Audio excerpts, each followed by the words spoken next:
and just to say what I have been told to say, or should I speak my heart? And frankly, I decided to speak my heart. Now, when I was looking at with a very curious eye, and I was confronted with the situation of recording, and somehow, in some legal capacity, standing in a court, hearing the details, I was wondering, do we lack the ability, or is this lack of political consensus, or are we missing the basics that the progress depends upon predictability and systems? And I clearly visualize that once we don't have a right framework, the problems are bound to happen. Once we have doubts, those doubts needs to be addressed. Once there are questions by the stakeholders, those need to be addressed in the right spirit. They could not be bulldozed. They could not be just thrown out of the window of giving no serious consideration to that. And I was wondering whether the mineral resource which I have been reading since my childhood, and I've been taught that Pakistan is a mineral-rich country, and we have such reservoirs that it can turn around the Pakistan's wealth and economy. I was figuring out whether this is the lack of political will or the governmental structure or the design we have offered. So I had to ponder upon. Once I went to the Constitution's framework, our framers of the Constitution were cognizant of the fact that this could not be left alone. It has to be dealt in a document of Constitution, and a broader framework should be there. And our framers of the Constitution did that. A framer of the Constitution gave that broader framework in which we could have made it happen if the political will would have been there. Somehow we neglected this over a couple of decades, and we have paid the right cost of it. In the international agreements, if the question is there that there is no predictability, as rightly pointed out by Honorable Qureshi Sahab, that once a contract which needs to be enforced and there is a change of policy, and every change of policy with every change of government, and those international contracts, they are spread over the periods of so many terms of the governments. It is not just the work of 5 years or 10 years or 2 or 3 government plans, as the Excellency Consul General for United States have just told us that since 1961 they are working on recording. First, once they were identified, the potential identified, it was all in the knowledge. Now it is an exact science. We have the gadgets today, the scientific framework today, that we can look beneath the earth, we can find out what we have. So the thing which brings me to a conclusion is that framework, that political will, that the Council of Common Interest, people sitting there, the arrangement between the provinces and the federation. I have seen that the Supreme Court had to intervene, and a document was sent to the honorable judges of the Supreme Court in recent past.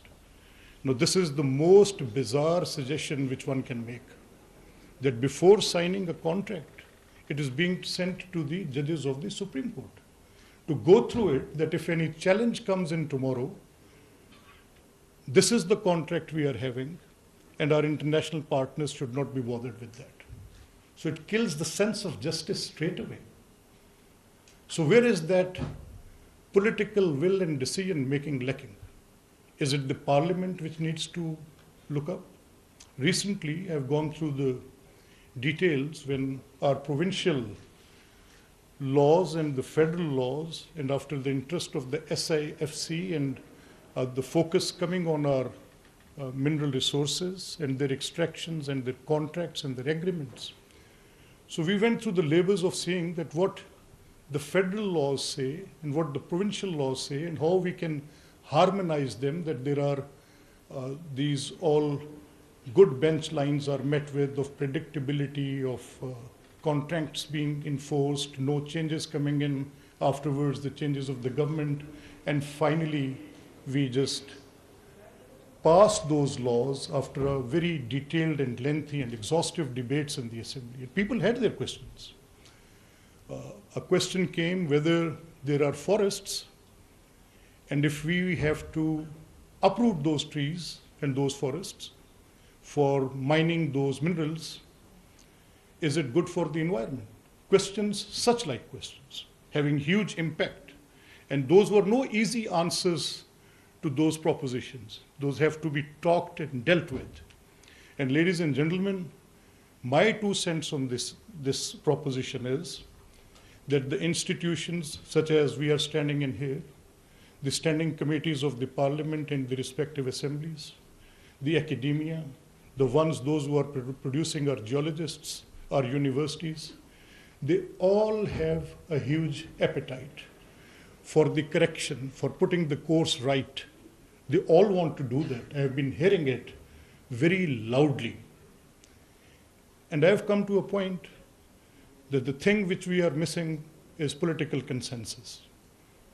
And political consensus is a far-fetched idea if there is a disparity into it, if it is not placed at the right forum, if the decision-making is not left to the ones which the Constitution actually promised. If that doesn't happen, nothing will happen. It has to be understood today, tomorrow, or day after. They are the people, and people has to decide. We need to impart the right knowledge to them. This is what you are doing. It is very good. Stakeholders are being brought to the forum. Discussions are being done. Outcomes will be there. Papers will be published. But if those published papers of National School on Policy are not given to the elected representatives in Balochistan, and that engagement is not being done, so the good work will be wasted. And Confucius rightly points out, brother, this is for the whole universe. Don't waste your word, don't waste person both. It has to be in the right context. So, Dr. Saab, I would suggest that this should not end here. The people, those who are having voices and differences, they should be talked out. If they have a valid point, it should be considered. And if their assumptions are based upon hypothetical things which have no relevance in it, then the political consensus should be based upon the right information, knowledge, and broad framework. Council of Common Interest is one body. Governments can sit in there, provincial partners can sit in there, and it should be a very regular feature in which people consider their valuable rights, such as of provincial autonomies, and it is a point of strength. It is no harmful thing. I thank you, Dr. Saab, for, I'm no expert on geology, or I'm no expert, I have no exact knowledge of how to talk of scientific things. Maybe I might not be knowing the exact number of minerals which we can extract or in which area it could be.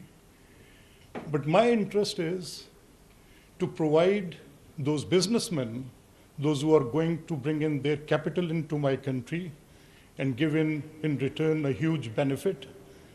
My interest would be to give them a constitutional sovereign protection, that no change of government whatsoever will affect or have any sort of reverse impact on such contracts which were being provided with the sovereign guarantees.